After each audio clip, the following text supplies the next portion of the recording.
நேற்று வரை தமிழகத்திலும் இந்தியாவிலும் பிரச்சனை செய்து கொண்டிருந்த சீமான்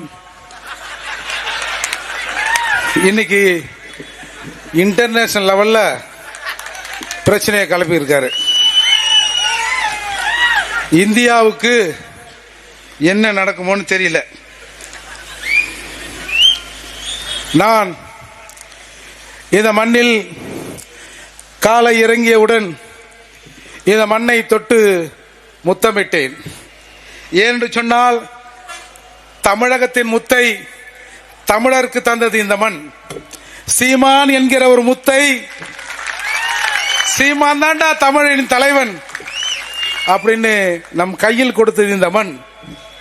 ஆகவே இந்த மண்ணை நாம் வணங்க வேண்டும். அந்த முதற் கூட்டத்தில் அண்ணன் கைதாகிற கூட்டத்தில் சொன்னார், இவ்வளவு தூரம் வந்து விட்டோம், இலங்கை கை கட்டிய தூரம் தான் சொன்னார். நீங்க அதில் ஒன்று பார்த்திருப்பீங்க, 4 கோடி மக்கள் எழுந்து நடந்தால் கடலும் திடதான் என்று அண்ணா சொன்னார். சொன்ன அண்ணாவும் அதை செய்யல, கேட்ட அவன் தம்பியும் அதை செய்யல. சொன்ன அண்ணா கூட அதை செய்யல. நாங்கள் இங்கிருந்து நடந்தால் 4 கோடி பேர் நடந்தால் கடலும் திடல் என்று சொன்னார். இன்றைக்கு சீமான் சொல்லட்டும், அந்த அண்ணனின் தம்பி சீமான் சொல்லட்டும், இந்த சீமானின் தம்பிகள் எல்லாம் இங்கிருந்து கை கோத்து நின்றால் நம் கை அடுத்த கை இலங்கையிலே நிற்கும். அன்னைக்கு அந்த கூட்டத்தை சொன்னார், 2008 2009 பம்பா, அதாவது பர்மாவில் அடிச்சான், பம்பாயில் அடிக்கிறான், பார்த்துங்க தமிழர்களேன்னு சொன்னார். ஆனால் அன்றைக்கு அண்ணன் சீமான் சொன்னதை இந்த தமிழர்கள் கேட்டிருந்தால் இன்னைக்கு கோயம்புத்தூர்ல அடிக்க மாட்டான், திருப்பூர்ல அடிக்க மாட்டான். இவனெல்லாம் சூடு சொரணையற்று இந்த தமிழர்கள் இருந்ததால் தான் 2008 அண்ணன் சீமான் பேசினார், தமிழர்களை அவர்கள் அடிக்கிறார்கள் விரட்டுகிறார்கள் என்று. 2025 அவங்க தம்பியெல்லாம் சேர்ந்து பேசுறோம், ஐயோ எங்களை அடிக்கிறாங்க அடிக்கிறாங்க அடிக்கிறாங்கன்னு. ஆகவே இன்றைக்கு சமூகத்தில் இருக்கிற அட்டவணை சமூகம், நாங்கள் பட்டியல் சமூகம் இன்றைக்கு ஓரளவு விழிப்பா வந்துட்டோம். ஒருத்தர் 2 பேர் அடிமையா இருந்தா இருங்கப்பா, நாங்க அதிகாரத்தை நோக்கி வர வேண்டும், அதிகாரத்தை கைப்பற்ற வேண்டும் என்று நாங்க வந்துட்டோம். இந்திய அளவில் எவனும் தலித்து என்று சொல்லுகிற பட்டவணை சமூகத்தில் இருந்து எவனும் முதலமைச்சர் ஆக முடியாது என்று நீ பேசிக் கொண்டிருக்கிற போது 7 பேர் 8 பேர் ஆயிட்டாண்டா முதலமைச்சராக இந்தியாவில் என்று இன்றைக்கு சொல்கிறோம். இன்றைக்கு இந்தியாவிலேயே அதிகமாக சாதிய கொடுமை இருக்கிற மாநிலம் உத்தரப்பிரதேஷ். அந்த உத்தரப்பிரதேசத்தில் மாயாவதி என்ற ஒரு பெண்மணியை, ஒரு பட்டியல் சமூக பெண்மணியை 4 முறை முதலமைச்சர் ஆக்கிறார் கன்சிராம். எனவே இப்படி ஒடுக்கப்பட்ட சமூகத்தில் இருக்கிற பட்டியல் சமூகத்தில் இருக்கிற நாங்கள் இன்றைக்கு அதிகாரத்தை நோக்கி வருகிறோம். அதால் தான் சொன்னாங்க, அண்ணன் சீமான் அவர்கள் சொன்னார், ஒரு பட்டியல் சமூகத்துக்காரனை முதலமைச்சர் ஆவதற்கு நான் தயார் என்று சொன்னார். அன்புமணி அவர்களும் ஒரு பட்டியல் சமூகத்திலே இருந்து வருகிற ஒருவரை முதலமைச்சராக்குவதற்கு நாங்கள் தயார் என்று சொன்னால், ஆனால் இந்த கடலாடி சமூகம் எவன் ஆட்சி பண்ணாலும் இவங்க நிலைமை மாறலையே. ஏன்? அது ஒரு காலத்தில் இலங்கையில் இலங்கை அரசு ராணுவம் இங்கே இந்த மீனவர்களை சுட்டால் உங்களுக்கு ஞாபகம் இருக்கும் என்று நினைக்கிறேன். இங்கே இருக்கிற ராமேஸ்வரத்தில் இருக்கிற மீனவர்கள் தண்டவாளங்களை கையால் பிடித்து எரிந்த காலம் உண்டு. இங்க இருக்கிற மீனவர்களுக்கு தெரியும், கையால பிரிச்சு எரிச்சமா இல்லையா? பாம்பன்ல இருக்கிற ராமேஸ்வரத்தில் இருக்கிற மீனவர்கள், அங்கே மீனவர்கள் சுடுபட்டால் இங்கே இருக்கிற ரயில் தண்டவாளத்தை கையால் பிரிச்சு எரிஞ்சான். ஆனா இன்றைக்கு அதே மீனவர்கள் துப்பாக்கி சூடு நடந்தா பணத்தை எடுத்து அந்த பாடி எடுத்து அந்த ஓரம் வச்சுட்டு மீனுக்கு ஐஸ் வைக்கிற நிலையில இன்னைக்கு மாறிட்டோம்ல. அப்ப எப்படி நம்ம இந்த அரசுகள் நம்மளை பார்த்து பயப்படும்? அது மத்தியில் எந்த அரசாக இருந்தாலும் எப்படி நமக்கு பயப்படும்? நீ என்ன கேட்டாலும் அவன் எப்படி செய்வான்? நாம இந்த மீனவர் பிரச்சனையை, தமிழக மீனவர் பிரச்சனை பேசணும்னா உடனே கச்சத்தீவை மீட்க வேண்டும், கச்சத்தீவை மீட்க வேண்டும். சரி, கச்சத்தீவை மீட்டா எல்லாம் நடந்துருமா? கச்சத்தீவை மீட்கணும் தான், ஆனால் கச்சத்தீவை மீட்டால் எல்லாம் நடந்து விடுமா? இந்த 2 நாடுகளுக்கு இடையிலே இருக்கிற இந்த மீன் உறவு கொள்கை இருக்கல, வெளியுறவு கொள்கை, அதில் மாற்றம் கொண்டு வரணும். அந்த மாற்றத்தை நோக்கி தமிழகம் அவங்களை இழுக்கணும். அதை விட்டுட்டு எந்த பிரச்சனை ஆகலாம், மீனவர் பிரச்சனைனா உடனே கச்சத்தீவை மீட்போம் கச்சத்தீவை மீட்போம் அப்படின்னு ஒற்றை வரியில இந்த பிரச்சனையை முடிச்சிடுறாங்க. இன்றைக்கு கோடியக்கரையிலிருந்து ராமேஸ்வரம், தனுஷ்கோடியிலிருந்து தலைமன்னார், இது எல்லாம் முட்டிச்சுன்னா இடையே ஒரு பாக்ஸ் எல்லாம் செஞ்சு தானே. இதை கடந்து போனா மன்னார் வளைகுடா, அதாவது யாழ்ப்பாணத்துக்கு போயிடுவோம், அங்கதான் போய் முட்டும். ஒரு காலத்துல இங்கிருந்து இலங்கைக்கு நம்முடைய மீனவர்கள் நீச்சல்ல போவான். இவங்க இன்றைக்கு என்ன, இப்ப இந்தியாவோ எந்த அரசாக இருந்தாலும் இந்த மீனவர் மீது என்ன பிரச்சனை தெரியுமா? இந்த மீனவர்கள் எல்லாம் விடுதலை புலிகளுக்கு ஆதரவாக, விடுதலை புலிகள் போராட்டத்துக்கு ஆதரவு அளித்தார்கள் என்ற ஒரே காரணத்துக்காகத்தான் அது எந்த ஆட்சியாக இருந்தாலும் சரி இந்த மீனவருக்கு எதிராக இருக்கிறாங்க. இன்னைக்கு இந்திய அளவில் ஒரு புள்ள ஸ்விம்மிங்ல வெற்றி பெற்றிருக்கு. அந்த புள்ள வல்வெட்டித்துறை பெண். அது அந்த குழந்தை இன்னைக்கு கோர்ட்ல கேஸ் போட்டிருக்கு. நான் எனக்கு எக்ஸிட் கொடுங்க, இந்த கேடுகட்ட இந்தியாவிலிருந்து, இந்த கேடுகட்ட தமிழகத்திலிருந்து எனக்கு எக்ஸிட் கொடுங்க, நான் என் ஊருக்கு போயிடுறேன். ஆனால் நான் என் ஊருக்கு போவது, நான் நீச்சல்ல தான் என் ஊருக்கு போவேன்னு இன்னைக்கு சென்னை உயர்நீதிமன்றத்தில் அந்த குழந்தை வழக்கு போட்டிருக்கு. அந்த குழந்தைக்கு இருக்கிற துணிச்சல் நம்ம யாருக்கும் இல்லையே. நாம மீன் விற்கிறது, அதுக்கப்புறம் டாஸ்மாக் போறது, இப்படியே காலத்தை கழிச்சிட்டோம். அப்படி இருந்தா இப்படி எப்படி நமக்கு ஒரு பிரச்சனைக்கு தீர்வு வரும்? இந்த மீனவ சமூகத்தில் முக்குவர், பறவர், கரையன், பட்டம் கட்டி, கடையர், நம்ம அண்ணன் சொன்ன மாதிரி வளையர், செம்படவர், இவங்க எல்லாரும் ஒரு பொது பெயரின் கீழ் நாம இங்க வரணும் அப்படின்ற ஒரு கோரிக்கை வெகு நாட்களாக இந்த சமூகத்திலிருந்து எழுப்பப்படுகிறது. இந்த கோரிக்கையை இன்றைக்கு எப்படி தேவேந்திர குல வேளாளர்கள் தங்கள் பெயரை மாற்ற வேண்டும் என்று போராடி ஒரு ஒற்றை பெயரில் தங்கள் அடையாளத்தை நிலைநிறுத்திக் கொண்டிருக்கிறார்களோ, அதை போல இந்த கடலாளை சமூகத்திலே இருக்கிற எல்லா பிரிவுகளும் தங்களை ஒரு ஒற்றை பெயரின் கீழ் வர வேண்டும் என்ற ஒரு நீண்ட நாள் கோரிக்கை இவங்க வைத்துக் கொண்டிருக்கிறார்கள்.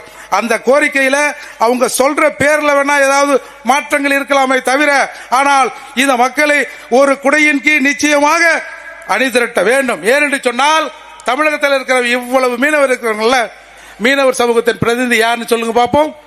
இங்க தமிழகத்தில் தொகுதிகளை குறுக்கா பிரிக்கிறான். இந்த தொகுதிகளை நீட்டா பிரிக்கணும். ஏன்னா உலகத்திலே இரண்டாவது பெரிய லாங்கஸ்ட் பீச் இந்த வேர்ல்ட், ஏசியாவில் இருக்கிற நம்ம பீச்ச, கடற்கரையை நீ குறுக்கு வாட்டத்தில் பிரித்தால் எப்படி மீனவர் சமூகத்தின் பிரதிநிதிகள் சட்டமன்றத்தில் போவான், எப்படி அவருடைய கோரிக்கையை பேசுவான்? இது எல்லாம் எங்க அண்ணன் வந்தா நடக்கலாம் போல இருக்குது. அதோடு மட்டும் இல்லாம இன்னைக்கு ஒரு சாதாரண விஷயங்க, காலையில கிளம்புறோம் வீட்டில இருந்து, மழை வர மாதிரி இருந்தா கொடை எடுத்துன்னு போவோம்ல, போவோமா போக மாட்டோமா? அப்படி இன்றைக்கு காலையில் நாம் போட்ல மீன் பிடிக்க போறோம்னு வச்சுங்க, இலங்கை மீனவர்கள் நம்மளை தாக்கலாம் சுடலாம் என்று சொன்னால் நாம் என்ன எடுத்துக்கொண்டு போகணும்? துப்பாக்கி எடுத்துக்கொண்டு போனோம். நம்ம துப்பாக்கி எடுத்துன்னு போனா அது சட்டத்துக்கு புறமா மாறிடும். எப்படி பட்டியல் சமூக மக்களுக்கு, வன்கொடுமைக்கு உள்ளான மக்களுக்கு ஆயுதம் வழங்க வேண்டும் என்று சட்டம் சொல்கிறதோ, அதை போல மீனவர்களுக்கு இந்த அரசு ஆயுதம் வழங்க வேண்டும். உன்னால் சுடுவதற்கு போடுறான், கடல்ல எவன்டா கோடு போட்டுவேன். அப்போ மீனவர்கள் சாதாரணமா இயற்கையா கொஞ்சம் கடந்து போயிடுறான், அதுக்கு இவ்வளவு பெரிய தண்டனையா? ஆனா இங்க இருக்கிற மீனவர்களை பார்த்தா ஒரு மீனவர் கூட பேராசை பிடித்த மீனவர் மாதிரி தெரியல. ஆனா இங்க மீனவர்களை சுட்டால் தமிழகத்தில் இருக்கிற அரசு, தமிழகத்தில் ஆண்டு கொண்டிருக்கிற திராவிடம் என்ன சொல்லுது? நம்முடைய மீனவர்கள், தமிழக மீனவர்கள் பேராசை பிடித்தவர்கள் என்று சொல்கிற கூட்டம் ஆட்சி செய்கிற வரை, இந்த திராவிடம் ஆட்சி செய்கிற வரை இதே நிலைதான் நீடிக்கும். இன்னைக்கு எவ்வளவோ மீனவர்கள் இறக்கிறான். கேரளாவில் இருந்த போது சொன்னாங்களே 2 கோடி ரூபாய் கொடுத்தாங்கன்னு. இன்டர்நேஷனல் கடல் எல்லையில் தாண்டி ஒரு மீனவன் இறந்தால் அதை இன்டர்நேஷனல் நீதிமன்றத்திலே அதை வழக்கை தொடர்ந்து குறைந்தபட்சம் 1 கோடி ரூபாய் நிவாரணம் வேண்டும் என்று கேட்பதற்கு இங்கு யாருக்காவது தகுதி இருக்கிறதா? இல்ல அந்த எண்ணம் இருக்கிறதா? எனவே இது முதற்கொண்டு ஏதாவது ஒரு மீனவன் இங்க இறந்தான்னா இதை இந்த வழக்கை இன்டர்நேஷனல் நீதிமன்றத்தில் இவங்க கொண்டு வரணும். அப்படி இல்லைன்னா நாம அதற்கு உண்டான வேலையை செய்யும். இங்க நம்ம சொல்றோம், இலங்கை நம்முடைய தமிழக மீனவர்களை இலங்கை அரசு பிடிச்சுன்னு போனா அவமானப்படுத்துது, அசிங்கப்படுத்துது அப்படிலாம் சொல்றோம். சரி, உன் சமூகத்துக்காரனை அசிங்கப்படுத்தா வெளியூர்காரன் சொல்றியே, வெளிநாட்டுக்காரன் சொல்றல்ல, தமிழகத்தில் உன்னோட சகோதரன் அகதியா வந்திருக்கான்ல, அகதியா வந்திருக்கானே, அவன் எப்படி இருக்கான் அப்படின்ற ஒரு மனசாட்சிப்படி நீ என்னைக்காவது ஒரு நாள் தமிழகத்தில் இருக்கிற தமிழன் அந்த அகதி முகாமில் போய் பார்த்திருக்கிறோமா? வெளிநாட்டுக்காரன் அசிங்கப்படுத்துகிறான், வெளிநாட்டுக்காரன் என்னுடைய உடையை கிழிக்கிறான் என்று சொல்றோமே, உடையே இல்லாமல் இங்க இருக்கிற அகதிகள் முகாமில் என்னுடைய தமிழர்கள் இருக்கிறான, நீ போய் அந்த தமிழருக்கு நீ பார்த்திருந்தீனா அரசு பயந்து இருக்கும். இவன் வெளியூரில் இருக்கிற ஈழத்தில் இருக்கிற தமிழர்களுக்கே இவன் இப்படி நடக்கிறான்னு சொன்னால் உள்ளூரில் இருக்கிற தமிழர்களை ஏதாவது செஞ்சால் என்ன செய்வான்னு அரசு பயந்து இருக்கும். நாம தான் அந்த பக்கமே போறது இல்லையே. அப்ப எப்படி இதுக்கெல்லாம் ஒரு தீர்வு கிடைக்கும்? மத்தியில அது பிஜேபி அரசாக இருந்தாலும் சரி, காங்கிரஸ் அரசாக இருந்தாலும் சரி, தமிழன் தன்னை தமிழனாக உணராத வரை, தமிழன் தன்னை தமிழனாக வெளிக்கொண்டு நிற்காத வரை இந்த கொடுமைகள் எல்லாம் நடக்கத்தான் செய்யும். எனவே இங்க இருக்கிற தமிழர்கள் முதல்ல ஒன்றிணைங்க. நீங்க பாருங்க, உலக அளவில் இயக்கத்திற்கு தடை விதிச்சிருக்கான். சரி, எங்களை ஒரு பயங்கரவாத இயக்கமாக நீங்கள் பார்க்கிறீர்கள் என்று சொன்னால் அந்த தடைக்கு நாங்கள் ஒத்துக்கொள்கிறோம். ஆனால் இந்தியாவில் தடை விதித்திருக்கான்ல, எப்படி இந்தியாவில் தடை விதிக்க முடியும்? 8 கோடி தமிழர்கள் இந்தியாவில் இருக்கிறோம். என்னுடைய சகோதரன் அவன், நீ மத்திய அரசு இந்த தடையை விலக்குகிறதோ இல்லையோ, நாங்கள் விளக்க ஒரு கோரிக்கை வைக்கிறோம் என்று இதுவரை தமிழகத்தில் இருந்து விடுதலை புலிகள் இயக்கத்தின் மீதான தடையை நீக்க வேண்டும் என்ற ஒரு கோரிக்கைக்கு இங்க இருக்கிற தமிழர்கள் என்றைக்காவது எழுப்பி இருப்போமா? அப்ப எப்படா தமிழனை மதிப்பான்? எப்படி மதிப்பான்? இப்படி அடிமையா கடந்து, சாராயத்துக்கு அடிமையா கடந்து, திராவிட கட்சிகள் ஏதாவது காசு கொடுத்தான்னா அவன் பின்னாடியே போனீங்கன்னா உன்னை நாயை விட கேவலமாகத்தான் இந்த திராவிடர்கள் மதிப்பார்கள். எனவே நாம் அவங்க பாருங்க, இங்க தமிழ்நாட்டில் இருக்கிற தமிழனோட நிலைதான் ஒட்டுமொத்தமாக உலகத்திலே இருக்கிற தமிழரின் நிலையை உயர்த்தும். தமிழகத்திலே இருக்கிற தமிழன் தாழ்ந்து இருந்தானா ஒரு பய தமிழனை மதிக்க மாட்டான். இன்றைக்கு ஒற்றை நம்பிக்கையாக அண்ணன் சீமான் உலகத்திலே இருக்கிற எல்லா தமிழர்களுக்கும் ஒற்றை நம்பிக்கையாக சீமான் நிற்கிறார். அந்த சீமான் சொல்வதை இந்த தமிழர்கள் தயவு செய்து கேளுங்க. எனவே அது மட்டுமில்லாமல் இந்த ஒட்டுமொத்த மீனவர் சமூகமும் தங்களை எஸ்டி பிரிவின் கீழ் கொண்டு வரணும்னு சொல்றான். அப்படி எஸ்டி மலைவாழ் பிரிவின் கீழ் கொண்டு வந்தாங்கன்னா அந்த பகுதிகள், அதாவது அந்த பகுதிகள் ஷெட்யூல் பிளேஸ் கீழே வந்துடும். அதாவது ஷெட்யூல் பிளேஸ் என்ன தமிழ்ல சொல்றது? வரையறுக்கப்பட்ட பகுதிக்குள் மீனவ பகுதிகள் கடற்கரை ஓரங்கள் வந்து விட்டா எந்த மயிராண்டியும் அங்க போய் நான் அணு உலை வைக்கிறேன், அதை வைக்கிறேன், இதை வைக்கிறேன், அணு உலை வைக்கிறேன் அப்படின்னு எவனுமே அங்க வந்து விட முடியாது. அது மட்டும் இல்லாமல் தமிழகத்தில் இருக்கிற எந்த அரசாக இருந்தாலும் அந்த அரசு உத்தரவு இல்லாம மத்திய அரசு தன்னிச்சையா எந்த திட்டத்தையும் கடற்கரை பகுதியில் செய்ய முடியாது. எனவே அந்த ஒற்றை கோரிக்கைக்காவது நாம தொடர்ந்து போராடணும். இன்னைக்கு பாருங்க, இன்றைக்கு யாரோ 4-5 பேர் வந்திருக்காங்க பொழுது. அதுல ஒருத்தர் கேட்கிறாரு, என்ன நீங்க அனுப்பின மருத்துவ கழிவும், நீங்க அனுப்பின கோழிக்கு இருக்கிறவு, இந்த தெருநாயெல்லாம் சேர்ந்ததுங்க, நல்லபடியா சேர்ந்ததுங்கன்னு ஒரு அக்கா சொல்லுது. அதுக்கு திரும்ப அந்த அக்கா சொல்லுது, நாங்க அனுப்பின மல்லாரி, அந்த கல்லாரி, களிமலர்லாம் வந்துச்சா அப்படின்னு அக்கா பினராயி விஜயன் கூட பேசுது. இந்த போட்டோ இன்னைக்கு வெளியில பிரபலமா மீம்ஸா போட்டு எல்லாரும் சிரிக்கிறான். ஆனால் என்றைக்காவது தமிழர்கள், சரி இவன் சிவகுமார் வராரு, கேரள அமைச்சர் முதலமைச்சர் வராரு, தமிழகத்தில் இருக்கிற தமிழர்கள் எவனாவது எப்படிடா என் தமிழகத்தில் உரிமையை பறித்த நாய்கள் தமிழகத்தில் நுழையலாம் அப்படின்னு ஒரே ஒரு சின்ன சலம்பல், ஒண்ணுமே இல்லையே. அப்புறம் எப்படி நீ 8 கோடி பேர் இல்ல 80 கோடி பேர் தமிழர்கள் இருந்தாலும் இந்த மாதிரி இருந்தீங்கன்னா பன்னியை விட உன்னை கேவலமா நினைப்பான். குறைஞ்சபட்சம் ஒரு பன்னி எடுத்து வித்தா கூட ஒரு 4000-5000 தேரும். இவனோட மதிப்பு வெறும் 200-300 அப்படித்தான் இந்த அரசுகள் பார்க்கும். எனவே இங்க இருக்கிற தமிழர்கள் முதல்ல அண்ணன் சீமான் பேச்சை கேளுங்க. நீங்க ஒரு புள்ளி விவரம் சொல்றேன். நம்முடைய கடல் எல்லையை தாண்டினார்கள் என்பதற்காக, அதாவது IMPL அதை தாண்டினதுக்காக இலங்கை அரசு நம்முடைய தமிழக மீனவர்களை பிடிக்குது. 2020 74 தமிழக மீனவர்கள் கைது செய்யப்பட்டிருக்கிறார்கள் நம்முடைய அந்த இலங்கை அரசால். தமிழகத்தில், அதாவது இந்திய போலீஸா என்ன வேணாலும் சொல்லு, தமிழகத்தில் கடல் எல்லைக்குள் நுழைந்தான் என்று ஒருத்தரும் கைது செய்யப்படல. 2021 நம்ம 143 பேர் கைது செய்யப்பட்டிருக்கோம். அவங்க 5 பேர். 2022 229 பேர் நாம கைது செய்யப்பட்டிருக்கோம். அந்த சைடு ஒண்ணுமே இல்லை. எவனையா ஒருத்தருமே நமக்கு தான் எல்லை தெரியல. சரி, அவன் எப்படி எல்லையோட நின்னான்? அப்போ அவனும் என்ட்ரி ஆகிறான், நாமளும் தவறுதலா என்ட்ரி ஆகிறோம். நாம தவறுதலா என்ட்ரி ஆனா அங்க பிடிக்கிறான், அவன் தவறுதலாக என்ட்ரி ஆனா நம்முடைய அதிகாரி போயிடுமா மாப்பிள்ள போயிடுங்க அப்படின்னு அனுப்புறான்.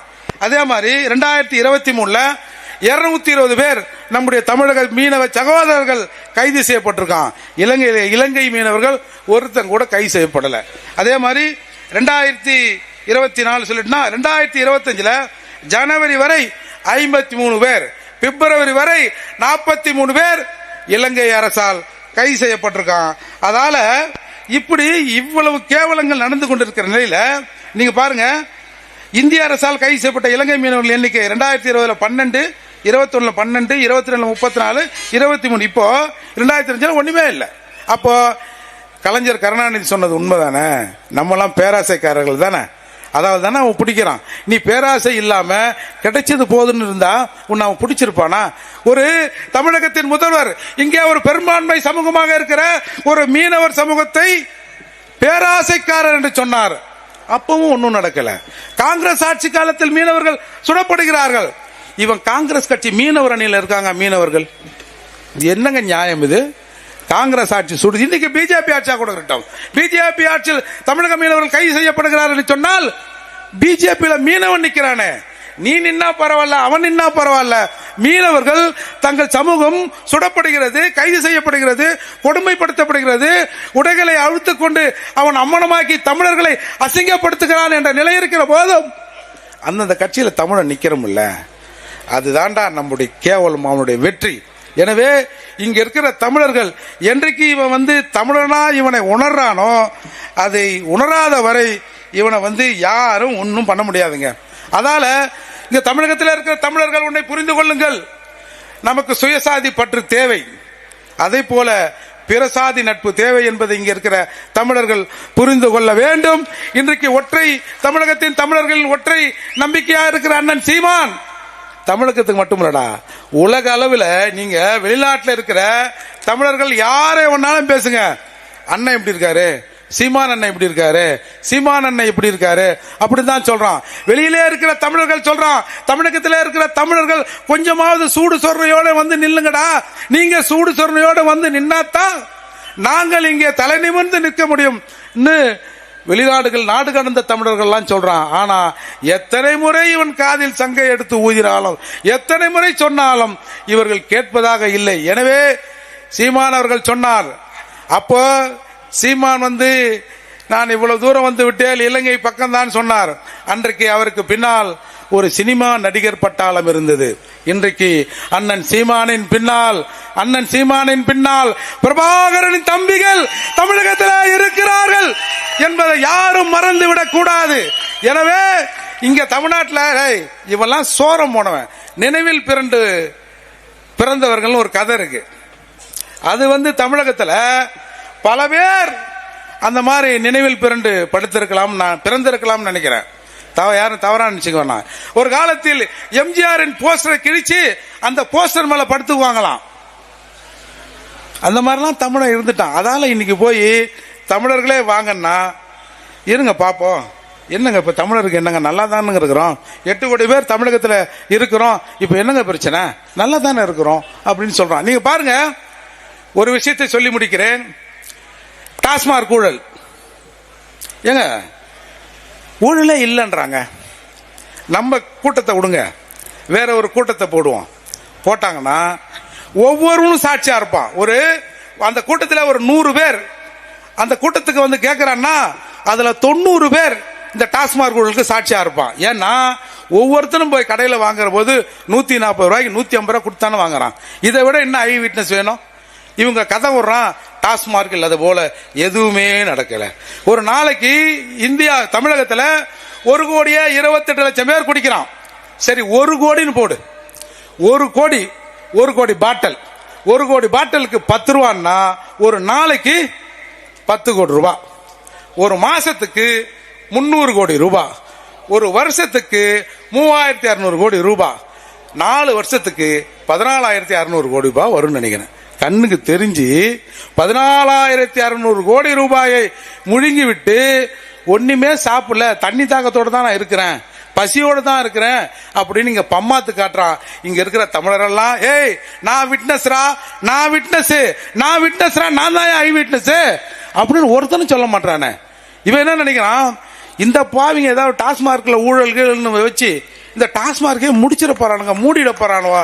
அதால அவன் எவ்வளவு எடுத்தாலும் பரவாயில்ல, என் நாக்குல 2 ஆல்கஹால் போனா போதும்னு தமிழர்கள் இங்கே இருந்து கொண்டு இருக்கார்கள். தமிழர்கள் எல்லாம் சொல்லுவான், வரலாற்றில் மிக தமிழர்கள்லாம் கல் தோன்றி மண் தோன்றா காலத்தை முன் தோன்றிய மூத்த குடி, பிறக்கும் போதே வாளோடு பிறந்தோம் அப்படிலாம் நம்ம பெருமையா பேசலாம், ரூம்ல பேசலாம். வெளியில வந்து பேசுறேன்னு வச்சுங்க, ஒரே ஒரு ஊறுகாய் துண்டு, ஒரே ஒரு ஊறுகாய் துண்டு இருந்தால் கூட அந்த ஊறுகாய் துண்டை நாக்கில நக்கி கொண்டு இன்னும் 2 நாள் உயிர் வாழலாம், நாம் நம்முடைய உரிமைக்காக வெளியே வந்துவிடக் கூடாது இன்றைக்கு ஒரு இளைய தமிழர்கள் நினைக்கிறான்டா. இதுதான்டா சாபக்கேடு. இன்றைக்கு நீ இப்படி ஊர்க்கா நக்கியா இருக்கிறியே, அது உன்னோட முடிஞ்சா கூட பரவாயில்ல, உலகத்திலே இருக்கிற தமிழினம் தமிழகத்தை உற்று நோக்குகிறது. அதால தயவு செஞ்சு தமிழ்நாட்டில் இருக்கிற தமிழர்கள் செந்தமிழன் சீமானை உற்று நோக்குங்கடா. நான் உடனே நாளைக்கே எல்லாரும் ஓட்டு போட்டு எங்க 2026 முதல்வராகி விடுவார் அப்படிலாம் நான் சொல்ல மாட்டேன். ஆனால் நான் முதல்வராக வேண்டும் என்ற எண்ணத்தை இங்கே இருக்கிற தமிழர்கள் உணர்ந்து கொள்ள வேண்டும். தமிழ்நாடு சூறையாடப்பட்டிருக்கிறது.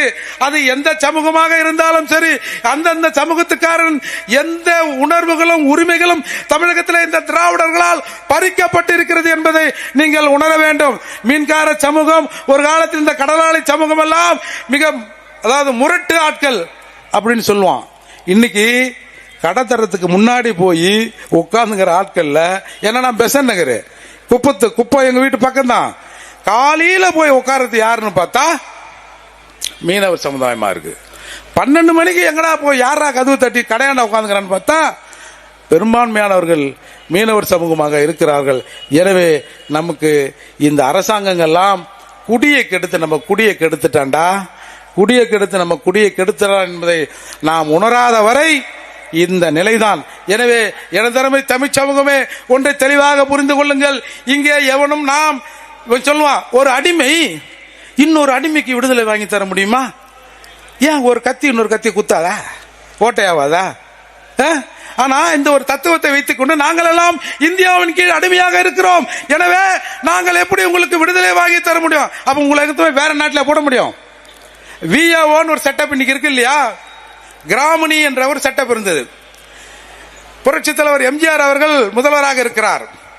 அவருக்கு வேண்டியவருக்கும் கிராமணிக்கும் ஒரு பிரச்சனை வந்தது. எம்ஜிஆர் கேட்கிறார், கிராமணினா யார் அது? இல்லங்க இந்த கணக்கு வழக்கெல்லாம் அவங்க வச்சிருப்பாங்க. என்ன அவங்க என்ன கவர்மெண்ட் ஸ்டாஃபா? இல்லங்க அப்படிலாம் இல்லை, இது பாரம்பரியமா வர்றது அப்படின்னு சொன்ன உடனே சரி இரு பாப்போம் அப்படின்னு சொல்லிட்டு ஒன் ஃபைன் மார்னிங் எல்லா கிராமணி வீட்டு முன்னாடியும் போலீஸ் போய் நிக்குது. நின்று கவர்மெண்ட் ரெக்கார்டை கொடு, கவர்மெண்ட் ரெக்கார்டு குடியா குடியா குடியா குடியா நாங்க எடுத்து வைக்கிறோம் அப்படின்னு அன்றைக்கு உருவானதுதான் விஏஓ செட்டப். விஏஓ இன்றைக்கு கிராமத்தில் இருக்கிற வில்லேஜ் அட்மினிஸ்ட்ரேட்டிவ் ஆபீசர்ஸ் அன்னைக்கு உருவானதுதான். அப்பேற்பட்ட முதல்வர் பதவியை வைத்துக் கொண்டு நான் மொக்க, நான் ரொம்ப மொக்கங்க, என்கிட்ட அந்த அதிகாரம் இல்லைங்க அப்படின்னு சொல்றாரு. தலையை எண்ணியான்னு சொல்றோம், அதுக்கே அதிகாரம் இல்லை என்று சொல்கிற போது எங்க தலையை எடுக்கிறான்னு சொன்னா நம்ம முதல்வர் கேட்டுருவார் நீங்க நினைக்கிறீங்க? நிச்சயமா வாய்ப்பு இல்லை ராஜா அதுக்கெல்லாம். எனவே இங்க இருக்கிற தமிழர்கள் இது ரொம்ப உணர்ச்சி பூர்வமான விஷயம், ஒருத்தன் உயிர் போற விஷயம். அதால இந்த விஷயத்தையாவது இங்க இருக்கிற தமிழர்கள் கொஞ்சம் சீரியஸா எடுத்துப்போங்க, சீரியஸா பேசுவோம். எனவே நான் மீண்டும் வலியுறுத்தி சொல்கிறேன், இந்த மீனவர் சமூகத்தை எஸ்டி பட்டியலில் சேர்க்க வேண்டும், மீனவ பகுதிகளை ஷெட்யூல்டு ஏரியாவுக்குள் வைக்க வேண்டும். தமிழக மீனவர்களுக்கு இந்த அரசு ஆயுதத்தை வழங்க வேண்டும். அப்படி நீ வழங்கலன்னு வச்சுங்க, இங்க இருக்கிற மீனவர்களை நீங்களே ஆயுதம் எடுக்க தூண்டுகிற குற்றத்துக்கு இந்த தமிழக அரசும் இந்திய அரசும் உள்ளாகும். எனவே இந்தியாவில் இருந்து வருகிற, தமிழகத்திலே இருந்து வருகிற மீனவனின் இடுப்பில் துப்பாக்கி இருக்கும். என்று என்றைக்கு இலங்கை ராணுவம் நினைக்கிறதோ, இலங்கை கடற்படை நினைக்கிறதோ, அன்றைக்கு தான் இந்த பிரச்சனைக்கு தீர்வு வரும். எனவே அந்த தீர்வை நோக்கி நாம் நடத்தி செல்வதற்கு செந்தமிழன் சீமான் கரத்தை வலுப்படுத்துவோம். தமிழ் தேசியத்தின் கடைசி ஆயுதம் எங்கள் அண்ணன் செந்தமிழன் சீமான். எனவே சீமான் அவர்கள் பேச்சை கேட்போம். ஈனங்கெட்டு மானங்கெட்டு வாழ்வதை விட்டுட்டு ஒவ்வொரு தமிழனும் சீமானாக வாழ்வோம் என்று கூறி முடிக்கிறேன். நன்றி, வணக்கம். தமிழ் தேசிய இனத்தின் ஒற்றை நம்பிக்கை, தமிழ் பேரினத்தின் இருளகற்ற வந்த பேரொளி எங்கள் தாய்ப்புலி செந்தமிழன் சீமான் உங்களோடு.